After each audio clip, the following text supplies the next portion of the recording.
Dalam hidup, tak semua kisah berjalan mulus seperti yang diimpikan. Ada cerita-cerita di balik senyum, ada luka yang tersembunyi di balik keberanian. Video ini mengangkat sebuah kisah nyata, tentang perjuangan, pengorbanan, dan keteguhan hati seseorang yang berani menghadapi kerasnya kehidupan di negeri orang. Kisah ini bukan sekadar untuk didengar, tetapi untuk direnungkan. Semoga lewat video ini, kita bisa lebih memahami arti ketulusan, kekuatan, dan pentingnya saling menghargai perjuangan sesama. Namaku Siti. Aku lahir di sebuah desa kecil di Jawa Timur. Hidup kami sederhana, terlalu sederhana bahkan, sawah yang kering, dapur yang sering kehabisan beras, dan hutang yang seperti tak pernah habis. Ayahku sudah lama sakit-sakitan, dan adik-adikku masih sekolah. Sebagai anak sulung, aku merasa semua beban keluarga ada di pundakku. Suatu hari, seorang tetangga membawa kabar. Kalau kerja di luar negeri, bisa cepat kaya, Sar. Gajimu jutaan tiap bulan. Katanya sambil tersenyum lebar, sambil memamerkan gelang emas di tangannya. Aku pulang dengan hati berdebar. Malam itu, aku duduk memandangi ibu yang sedang menanak nasi. Di sudut dapur yang gelap, aku memutuskan. Aku harus berangkat. Demi keluarga, aku akan pergi. Tak lama setelahnya, aku bertemu seorang agen. Dia berbicara manis. Tenang saja, Siti. Kerjamu ringan. Jaga anak kecil, masak sedikit. Majikannya baik. Gajimu besar. Semua terasa mudah. Aku hanya perlu menyerahkan KTP, tanda tangan kontrak yang tebalnya seperti kitab suci, dan menunggu jadwal keberangkatan. Di malam sebelum aku pergi, ibu memelukku erat. Tangisnya pecah di pundakku, dan aku mencoba menguatkan diri. Jangan takut, Bu. Aku janji, aku akan kirim uang. Aku janji semua akan baik-baik saja. Tapi jauh di dalam hatiku, ada rasa takut yang tak bisa aku hapus. Takut akan dunia asing. Takut akan nasib yang tak bisa kuatur sendiri. Bandara itu terasa begitu asing bagiku. Semua serba cepat, penuh suara pengumuman yang tidak ku mengerti, dan wajah-wajah asing berlalu lalang. Aku hanya menggenggam erat paspor dan tiket yang diberikan agen. Namanya Pak Rudi. Orangnya ramah, murah senyum, dan sepanjang perjalanan dia terus berkata, Siti, tenang aja. Ini kesempatan emas. Majikan kamu baik. Kamu pasti betah di sana. Aku ingin percaya. Aku butuh percaya. Setibanya di negara tujuan, sebuah negara kecil di Timur Tengah, aku dan beberapa teman lainnya langsung dibawa ke sebuah tempat yang mereka sebut penampungan. Ruangan itu sempit. Bau lembab. Ada puluhan perempuan seperti aku di sana, wajah-wajah lelah, beberapa memeluk koper lusuh mereka sambil menangis. Kenapa kita nggak langsung ke rumah majikan? Kenapa kita harus tidur di sini? Aku bertanya dalam hati. Tapi tak ada jawaban. Pak Rudi sudah menghilang. Yang ada hanya beberapa orang lokal yang berbicara dalam bahasa yang kami tidak mengerti, sambil menunjuk dan berteriak-teriak. Hari demi hari berlalu. Kami diberi makan seadanya, roti kering dan air putih. Pintu selalu dikunci dari luar. Aku mulai merasa aneh. Bukankah kata agen, aku langsung dijemput majikan yang baik? Kenapa seperti ini? Beberapa teman mulai sakit. Ada yang demam, ada yang batuk parah. Tapi tak ada dokter, tak ada obat. Yang ada hanya perintah, tunggu. Diam. Jangan banyak tanya. Suatu malam, pintu ruangan dibuka keras-keras. Seorang pria lokal masuk dengan selembar kertas di tangannya. Dia menunjukku. Lalu berkata cepat dalam bahasa asing. Seorang penerjemah menjelaskan. Kamu sudah ada majikan. Besok pagi kamu dibawa. Siap-siap. Aku lega, dan takut sekaligus. Aku ingin segera bekerja, ingin segera mengirim uang pulang. Tapi rasa takut itu tak mau hilang dari dadaku. Malam itu aku tak bisa tidur. Kupeluk foto keluargaku erat-erat di dada. Kubiarkan air mata jatuh diam-diam. Aku tidak tahu. Majikan macam apa yang akan menjemputku besok. Aku tidak tahu. Bahwa langkah kecilku keluar dari ruangan itu akan menjadi awal dari derita yang panjang. Pagi itu, aku dibangunkan dengan bentakan. Yalah. Cepat. Majikan datang, teriak seseorang. Aku buru-buru berdiri, masih dengan mata bengkak karena tak tidur semalaman. Mobil hitam berhenti di depan penampungan. Seorang wanita parubaya turun, wajahnya datar tanpa senyum. Dialah majikanku. Aku menunduk, mengucapkan salam dengan suara gemetar. Assalamualaikum. Tapi dia hanya melirik, lalu masuk mobil tanpa berkata apa-apa. Aku duduk di kursi belakang, menggenggam erat tas kecilku. Perasaanku kacau. Campuran antara harap dan takut. Rumahnya besar, bertingkat, dan mewah, tapi terasa dingin. Tak ada kehangatan di sana. Saat masuk, aku disuruh berdiri di ruang tengah. Majikan memanggil anak perempuannya, lalu berkata dalam bahasa mereka, cepat, tajam, dan menekan. Penerjemah menjelaskan. Kamu kerja dari jam 5 pagi sampai 12 malam. Bersih-bersih, cuci baju, masak, rawat anak. Jangan main HP, jangan tidur siang. Jelas? Aku hanya bisa mengangguk. Pagi pertama, aku tak tahu harus mulai dari mana. Majikan memintaku membersihkan dapur, lalu tiba-tiba berteriak karena lantai belum dipel. Aku minta maaf. Tapi itu membuatnya tambah marah. Tangannya menarik bajuku kasar, lalu mendorongku ke lantai. Bodoh. Kamu ini kerja atau tidur? Aku terdiam. Kepalaku sakit, hatiku lebih sakit. Sejak itu, tiap hari terasa seperti neraka. Kalau aku terlambat 5 menit bangun, teriakan. Kalau makanan kurang asin, lemparan sendok. Kalau anak majikan rewel, aku disalahkan. Aku mencoba kuat. Aku bilang ke diriku sendiri, demi ibu. Demi adik-adik. Aku harus bertahan. Tiap malam, aku menangis diam-diam di lantai kamar kecilku. Aku tidak punya siapa-siapa di sini. HP-ku disita. Aku bahkan tak tahu harus mengadu kemana. Hari keempat, majikanku menamparku karena baju anaknya kusut.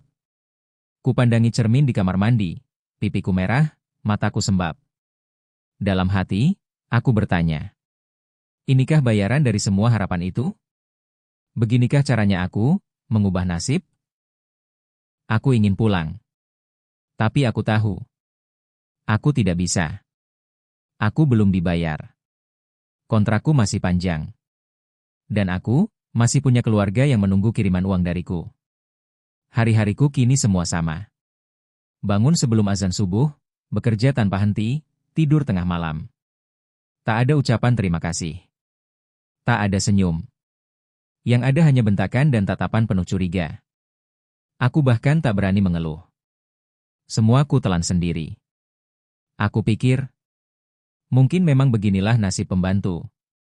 Tapi ternyata ini bukan sekadar capek. Ini penyiksaan. Suatu hari, aku lupa menjemur pakaian. Hujan turun, semua baju basah. Majikan perempuanku naik pitam. Ia memukulku dengan gantungan baju logam. Punggungku memar, tapi aku tak bisa melawan. Kamu bodoh. Tidak berguna. Saya bayar kamu mahal, untuk apa? Aku ingin menjawab, saya belum pernah digaji. Tapi lidahku keluh. Aku tahu, membalas berarti bencana lebih besar. Hari-hari berikutnya, dia mulai menyiramku dengan air dingin jika hasil kerjaku tak memuaskannya. Anak-anaknya pun ikut melecehkan. Mereka tertawa saat aku jatuh, memaki saat aku lambat. Dan majikan hanya diam, bahkan ikut menertawakan. Setiap malam aku terkunci dalam kamar sempit, tanpa ventilasi. Tak ada sinyal, tak ada HP, tak ada teman bicara. Aku berbicara sendiri, agar tak gila. Aku mulai mencoret-coret tembok kamar, menghitung hari, berharap waktu bisa lebih cepat berlalu. Tapi semakin lama, aku merasa hari-hari hanya memutar seperti mimpi buruk yang tak berakhir. Aku ingin pulang, tapi bagaimana caranya? Kontrak masih panjang. Aku belum punya uang untuk menebus diri. Agen tak bisa dihubungi. Keluarga pun tak tahu keadaanku. Suatu malam, aku demam tinggi. Tubuhku menggigil. Aku minta izin untuk istirahat sebentar. Tapi jawaban majikan justru seperti cambuk. Kalau kamu sakit, saya ganti kamu. Saya kirim kamu ke kantor polisi karena malas kerja. Aku tetap bekerja. Dengan tubuh lemas, kaki gemetar, dan pandangan kabur. Malam itu, aku jatuh pingsan di dapur. Dan saat sadar, aku sudah tergeletak di lantai, sendiri. Tak ada yang peduli. Tak ada yang menolong. Kupandangi langit-langit kamar sempit itu. Aku bertanya dalam hati. Tuhan, apakah Engkau melihat aku? Apakah Engkau dengar tangisanku? Aku tidak tahu sampai kapan aku bisa bertahan. Tapi aku tahu satu hal. Aku tidak bisa menyerah. Karena jauh di sana, ada ibu yang menungguku pulang. Ada adik-adik yang butuh uang sekolah. Aku harus tetap hidup. Walau luka di badanku terus bertambah. Walau batinku perlahan-lahan mati. Aku tak tahu lagi harus berharap pada siapa. Luka di tubuhku sembuh perlahan, tapi luka di hatiku menganga lebih dalam. Setiap malam, aku memejamkan mata sambil berharap. Semoga besok aku bisa pulang. Tapi pagi selalu datang dengan rutinitas yang sama. Bentakan, kerja tanpa henti, dan rasa takut. Sampai akhirnya, aku memutuskan untuk mencari bantuan. Di lembar kertas bekas bungkus belanjaan, aku menulis surat kecil. Isinya sederhana. Tolong bantu saya. Saya TKW dari Indonesia. Saya disiksa dan tidak digaji. Saya ingin pulang. Aku tulis nomor keluarga di kampung halaman, dan nama lengkapku. Lalu diam-diam, saat membuang sampah, aku selipkan surat itu ke dalam kantong plastik. Kupikir, mungkin petugas kebersihan akan membacanya. Mungkin, Tuhan akan menggerakkan hati seseorang. Tapi hari berganti minggu. Tak ada perubahan. Tak ada tanda bahwa surat itu pernah sampai ke tangan siapapun. Suatu hari, aku nekat meminjam HP anak majikan saat dia tertidur. Kutatap layar itu dengan tangan gemetar, buru-buru mencari nomor Pak Rudi, agen yang dulu menjanjikan segalanya. Akhirnya aku berhasil menghubunginya lewat WhatsApp. Pesanku singkat. Pak, saya disiksa. Tolong bantu. Saya mau pulang. Tapi balasan yang kuterima hanya satu kalimat dingin. Kontrak belum selesai. Sabar saja. Jangan macam-macam. Setelah itu, aku diblokir. Nomorku tidak bisa menghubunginya lagi. Aku mulai sadar, tak ada satupun yang bisa kuandalkan. Agen tidak peduli.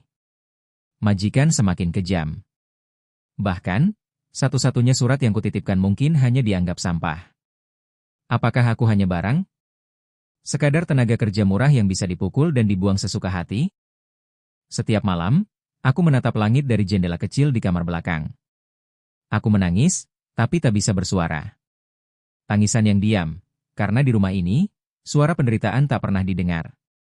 Hari itu, aku duduk di lantai dapur. Tanganku gemetar, tubuhku lemas. Aku ingin lari. Tapi pintu rumah selalu terkunci. Aku ingin berteriak.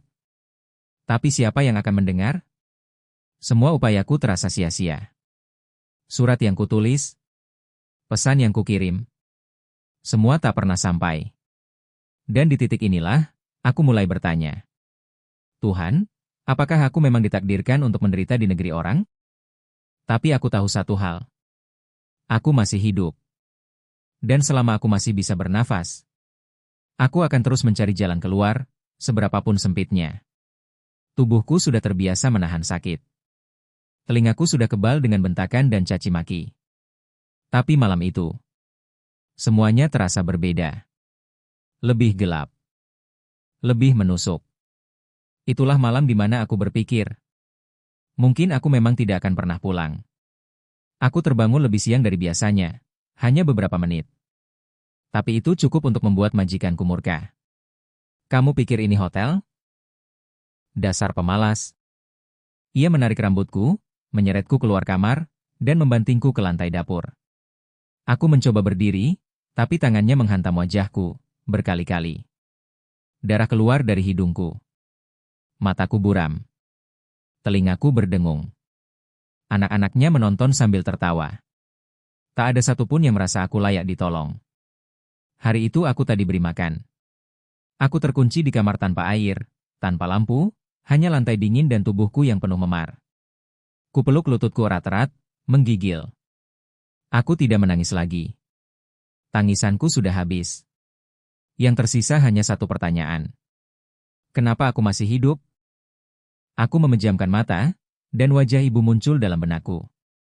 Senyumnya yang lembut, tangannya yang dulu membelai rambutku saat aku kecil. Nak, jangan menyerah ya. Kamu harus kuat. Demi masa depanmu. Kalimat itu dulu menguatkanku. Tapi kini, terasa seperti beban. Aku ingin kuat. Tapi aku sudah terlalu lemah. Kupikirkan tentang mati. Ya, aku sungguh memikirkannya. Kalau aku mati di sini, mungkin penderitaan ini selesai. Mungkin, itu satu-satunya jalan keluar. Tengah malam, tubuhku lemas. Napas terasa berat. Lalu ku dengar suara dari luar jendela kecil kamar. Suara wanita lain, suara TKW lain dari rumah sebelah. Dia menyanyi pelan. Lagu Indonesia. Lagu sedih. Tapi penuh harap. Dan entah kenapa, lagu itu menusuk hatiku. Aku tidak sendiri. Aku tempelkan telapak tanganku ke kaca jendela. Dari balik gelap, aku tahu, di balik tembok ini, ada yang juga bertahan. Sama sepertiku. Sama-sama menderita. Sama-sama mencari jalan pulang. Dan malam itu, aku membuat janji pada diriku sendiri. Aku tidak akan mati di negeri ini. Aku akan pulang. Dengan caraku. Dengan kekuatanku. Kadang, titik terendah bukanlah akhir. Tapi justru tempat di mana kekuatan sejati lahir. Dan di malam paling kelam itulah, aku menyadari. Aku belum selesai. Aku belum kalah. Esok pagi, aku akan lakukan sesuatu. Sesuatu yang belum pernah kulakukan. Melawan. Aku bangun pagi itu bukan karena bentakan. Tapi karena tekad. Hari ini, aku akan melarikan diri. Risikonya besar. Bisa ditangkap polisi. Bisa dikirim balik ke majikan. Tapi jika aku tetap di sini, mungkin aku akan mati pelan-pelan. Lebih baik gagal dalam usaha, daripada mati dalam diam. Itulah pikiranku waktu itu. Selama beberapa minggu terakhir, aku menghafal jadwal rumah. Pukul 10 pagi, majikan keluar belanja. Anak-anak di sekolah. Rumah sepi. Biasanya hanya nenek tua yang tertidur di lantai 2. Hari itu, aku pura-pura membersihkan halaman. Gerbang tak dikunci penuh, hanya diganjal ranting. Tanganku gemetar. Langkahku pelan tapi pasti. Aku dorong ranting itu, dan lari. Aku tidak tahu kemana. Aku hanya tahu satu hal, aku harus menjauh dari rumah itu secepat mungkin. Setelah hampir 1 jam berjalan tanpa arah, aku tiba di sebuah masjid kecil. Di sana aku duduk, menangis, menggigil. Seorang wanita parubaya melihatku. Dia juga TKW, sudah lama tinggal di sana. Kamu dari Indonesia? Tanyanya pelan. Aku mengangguk, tak sanggup menjawab. Namanya Bu Nur. Dia membawaku pulang, memberiku makan, dan menenangkan hatiku. Aku ceritakan segalanya, dari penyiksaan, hingga percobaan kabur hari itu. Lewat bantuan Bu Nur, aku dibawa ke KBRI, Kedutaan Besar Republik Indonesia. Di sana aku disambut dengan wajah-wajah ramah. Baru kali itu dalam bertahun-tahun, aku merasa aman. Petugas mencatat semua kesaksianku. Mereka berkata aku bisa direpatriasi, dipulangkan ke tanah air. Tapi prosesnya tidak mudah. Harus melalui penyelidikan, negosiasi dengan majikan, dan proses hukum. Namun kali ini, aku tidak sendiri. 3 bulan kemudian, aku berdiri di Bandara Soekarno-Hatta, mengenakan jaket tebal sumbangan dari relawan. Tanganku menggenggam tas kecil. Hatiku menggenggam harapan yang utuh kembali. Kupandangi tanah airku, dengan mata yang berkaca-kaca. Ibuku menunggu di luar pintu kedatangan. Saat kami berpelukan, semua luka seolah luluh. Semua penderitaan terasa sebanding dengan momen itu. Aku kehilangan 2 tahun hidupku. Aku dilecehkan, disiksa, dilupakan. Tapi aku tidak patah. Dari negeri orang, aku belajar arti kekuatan. Bahwa diam bukanlah pilihan. Dan bahwa TKW bukan budak. Kini aku bekerja di kampung. Penghasilannya tak sebesar dulu. Tapi aku bebas. Dan lebih dari itu, aku masih hidup. Untuk semua perempuan di luar sana yang bertahan demi keluarga. Aku tahu rasanya. Dan aku ingin kalian tahu. Kita pantas diperlakukan dengan hormat. Kita pantas untuk pulang.